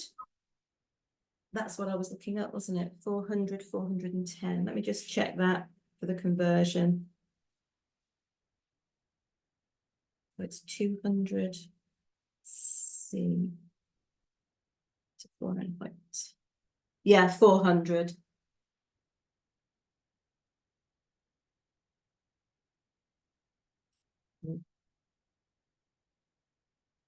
Cool. Okay.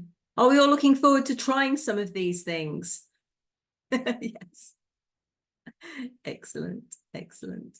Okay, so now's just time for clearing up. Does anybody want to kind of chat while they're clearing up a little bit? Let me know what you've been up to. How was your Christmas, New Year? Happy New Year, everyone. I should have said that earlier.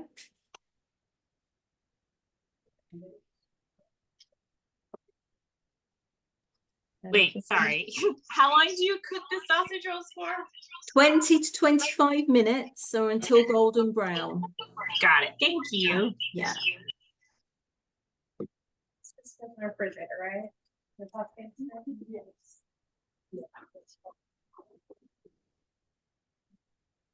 So, have we enjoyed having a go at some British baking? Yes, thank you very much. Yeah, this has been fun. Good, good. It's nice when we're doing it together, I think. A bit more interactive, and then you can ask the questions as you go. Yeah. Would anybody be interested in doing this frequently? Yes. Like on a monthly basis? I know I know Becky's going to nod her head off at that. There's a whole host of recipes. I could certainly do something different each week, each month.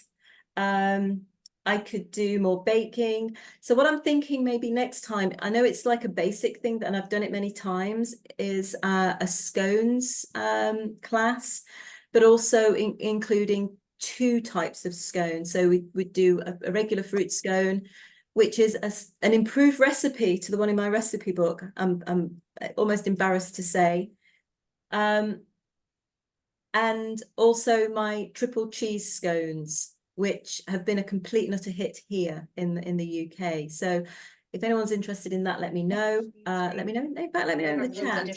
Or if there's something specifically that you'd like me to do. I know Becky mentioned doing raspberry jam, for example. Some things take a little bit of time to do, like, for example, the Bakewell. We're not going to be able to ice it today because it needs to be chilled.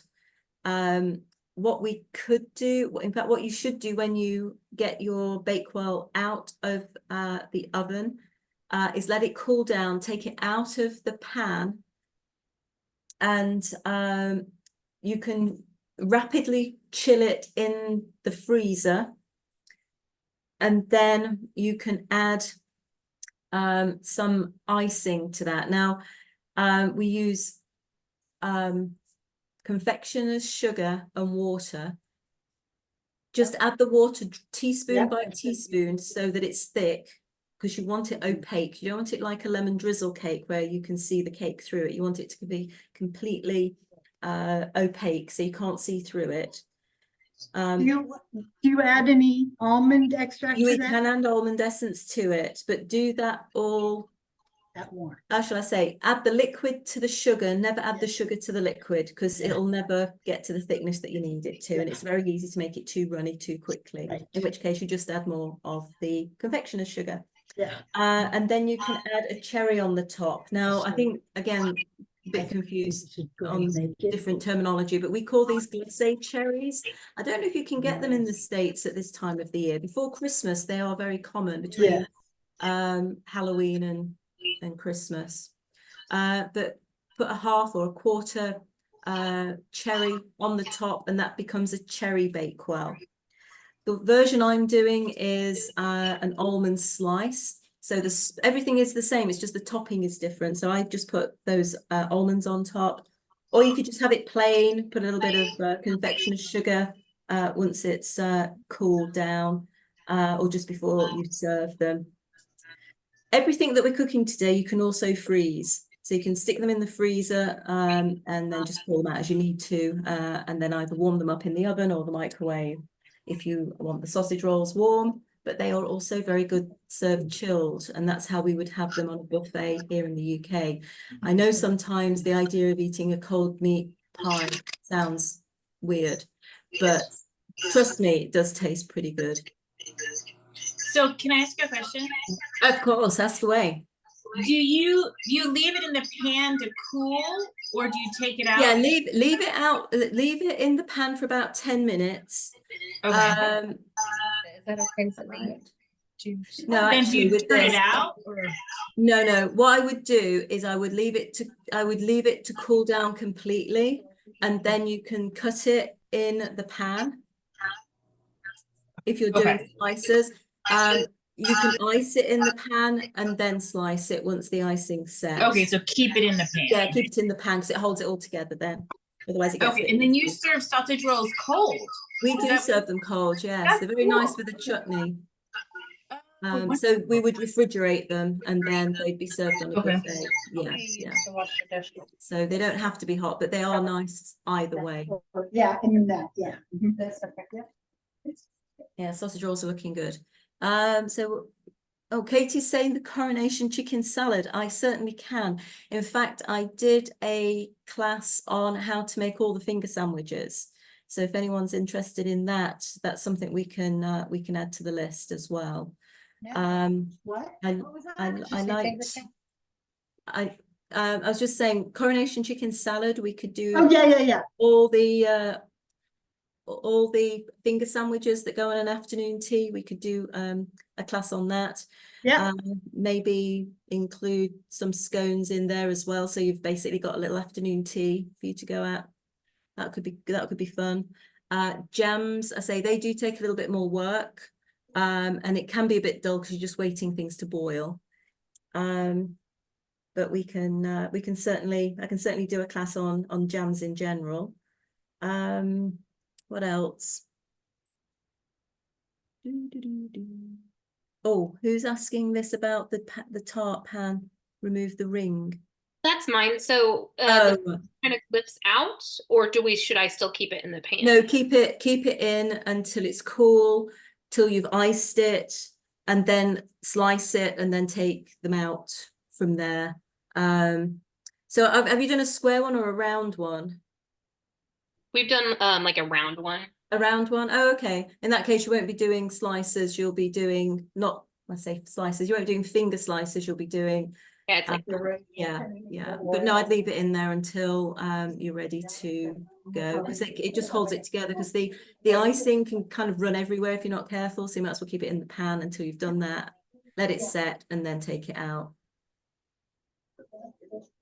I think Brent might be interested in learning how to put on a full Sunday roast.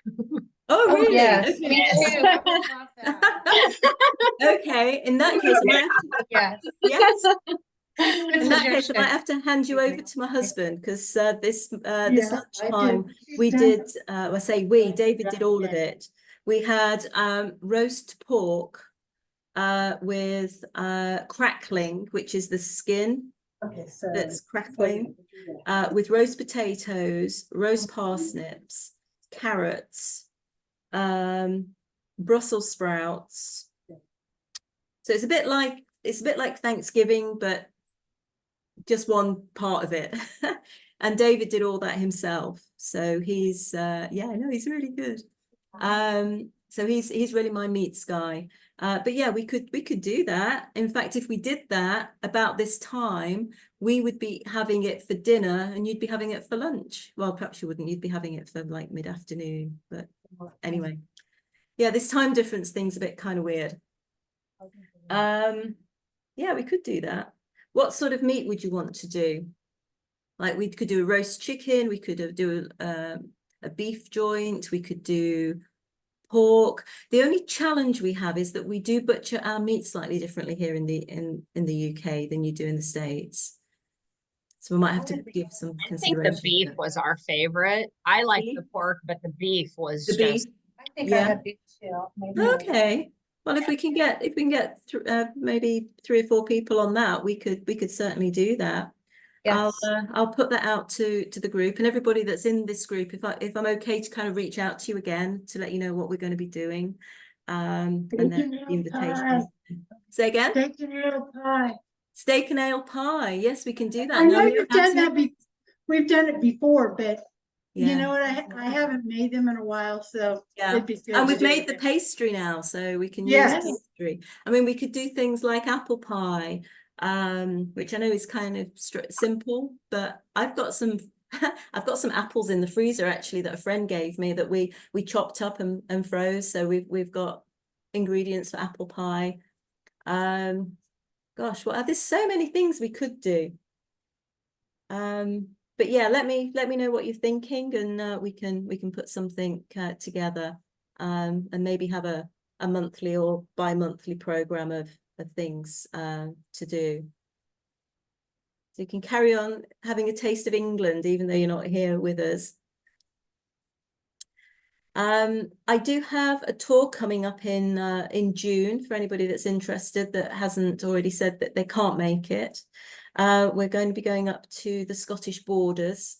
I'm getting quite excited about that one actually. We're going to a tartan factory and a whiskey distillery, and we're going to learn all about haggis and bagpipes and all things Scottish. So that should be good. Again, drop me a note if you're interested in finding out a little bit more about that. My heart breaks that we can't go. I know. It's next year. We'll do it again next year, I'm sure. Yeah. Yes, perfect. No, I must admit, having the tour guys over this last September was such a joy. We had so much fun, and I miss you guys terribly. Oh, we missed No, we you. miss you all. Oh, they're great. So my sausage rolls look like they're almost done. Let me just check the minutes I've got left. Have we 400 yet? I guess it is. Oh, Okay, let's do it. Let's do it. They're looking good. And then put the other one kind of cutting. Okay, kind of lean.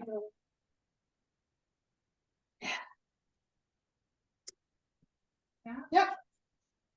There we go. Yes, indeed. And she said 25 minutes. Yes. And I probably Is everybody doing okay?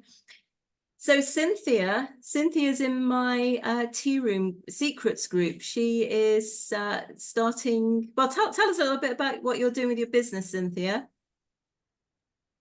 I actually I am hosting teas and for small and medium-sized groups. I guess I should define mediums. So probably anywhere from probably up to maybe about 40.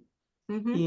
And so I'm hosting teas, and also I'm an etiquette professional. So I've just kind of now moved over to more of the tea etiquette. Yeah, This yeah. is traditional dining etiquette. So And whereabouts are you located? I am in North Carolina, so in the Yeah. US. North Carolina. Yeah. Very good. Yeah, so Cynthia's been with me a few months now. We're kind of working on a business together, and it's just so nice that people are carrying on where Tina's Traditional left off in various parts of the country and the world. So I'm so glad that you joined us today, Cynthia. I hope you learned a little bit about I did. baking, and I hope it tastes good. My Bakewell is ready. Oh yeah, nice. And like I say, if you want to take, let me see how much that would take. So if you took, let's start with 6 tablespoons of confectioner's sugar, and then add teaspoon of almond essence and a couple of teaspoons of water. Mix that until it becomes not too runny, but just mix that together and see if you can then, with a palette knife, spread that across the top, and that will give you the white icing. And then, like I say, if you want to use a glacé cherry, I think in the States you get them in all different colors, but we usually use the red cherries. And then you can put one of those on the top of your slice. And that is your cherry Bakewell from the town of Bakewell in Derbyshire. So you have a little story to tell all about that as well. Or you could just have it plain as you have it now. So either way, it's pretty good. Quick question. You said 6 tablespoons of powdered sugar and how much of the almond essence? 1 teaspoon of almond essence. And I would say, what did I say? 3 teaspoons of water to start with, but just add a little bit of water at a time. You don't want to make it too runny. So you want it spreadable, but not running off. So I just wanted to say thank you so much. It was so fun. My mom did this and she's in Indiana. I'm in Washington, D.C., and my kids are in L.A. Oh, right. So it really kind of crossed the continent. Have we done one of these before with the 3 of you? We did during Zoom, but the kids were with me in DC and mom was in Indiana, and now we've done it by coastal. So we just wanted to say thank you so much. I don't think my dessert turned out the way it's supposed to, but it still tastes good. Yeah, let's have a look. Was it not set or? It's not set, but well, stick it back in the oven for another 10 minutes. You think? Yeah, Okay. Or 5 minutes. Yeah, 5 minutes. Maybe that's what I need to do. You can always add a little bit more baking time. So the baking time is always a little bit under, just depending on how hot your oven is. And every oven is different, just like every flour is different. So just pop it back in again. Maybe I will, yeah, because it's not quite done. It tastes good though. Yeah, there is actually another recipe called a Bakewell pudding. If you ever go to the town of Bakewell in Derbyshire, there's this big rivalry between the Bakewell Tart shop and the Bakewell pudding shop. The Bakewell pudding came about because the person that was baking this particular day, and this is going back to the 1700s, she had a little bit too much ale and she forgot to put the flour in the mix. So it ended up as this kind of custardy, undercooked, kind of gloopy thing. But they actually call it Bakewell pudding. It's very, very sweet. But it is a thing. So even there you go. people's accidents can be things. So yeah, I just pop it in the oven for another maybe 5 minutes, just till it's set. And if it is going too brown on the top, you can just cover it in some foil, and that'll help it set and have it burning. Okay, yeah, I'll do that. Awesome. Well, thank you so much. I really appreciate it. It was really great. Yes, thank you. Thank okay you. then. Bye. Bye. Bye. Thank you.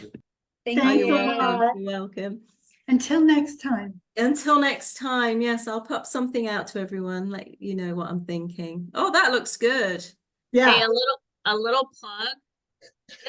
You can thicken it up a little bit if you need to. Right, Oh, you've still got your Derbyshire tea. Yeah. It's good, isn't it? It's so good. Let's see that. Have you ordered any more? We haven't, but we're close. We're Okay, really yeah. close. I think Yeah. Joy's ordered some for her tea room. Yeah. From what she was telling me. So I'll just put some in a container. Yeah. Then when. Hey Lois, you did okay? Oh yes. Oh, Yeah, nice. Oh, it's great when it comes out well. I think my sausage rolls are done actually. I'm just gonna pull those out so you can see I them. know, yeah. Yeah, I want to kind of see what hers look like when we're done. Are you finished? Oh, yeah. So this is what your sausage rolls. Oh, look at that. Yeah, aren't they amazing? They So look delicious. yeah, and they smell amazing too. Guess what David's going to be having for tea? Yeah. Oh, they look That looks totally different than. Yeah, those are pretty cool. Yeah. Okay then, guys, we'll speak soon, I'm sure. Okay. Send me Bye. pictures. Send me Bye. pictures of what you've done. And send Your us sausage rolls. Send us the recordings too. Yes, I will. I think they should come out Thank to you you. automatically, but we'll see. Yeah, Okay, I have guys. 3-year-olds that want to watch. Bye, you guys. Yes, Okay, I'll see you Bye. tomorrow, Cynthia, on the 1-on-1. Yeah, see you Okay. tomorrow. Okay. Yeah. Okay. Bye-bye. Bye now. Bye, guys. Bye. Bye.